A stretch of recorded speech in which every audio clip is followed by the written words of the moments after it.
زي النهاردة 15 فبراير عام 2012 وفاة الفنان المصري حاتم ذو الفقار.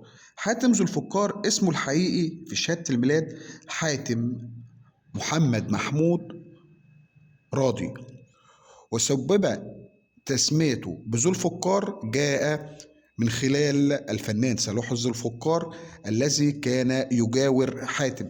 تخرج الفنان حاتم ذو الفقار من المعهد العالي للسينما وتزوج من الفنانة نورة. هو مواليد 1 أغسطس عام 1952 ساحل جبران المنوفية.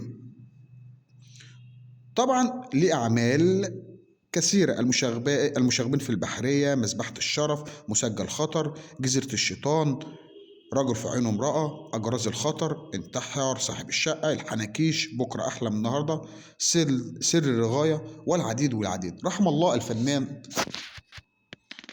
حاتم ذو الفقار في يوم ذكرى وفاته، لو لسه فاكره ادعي له.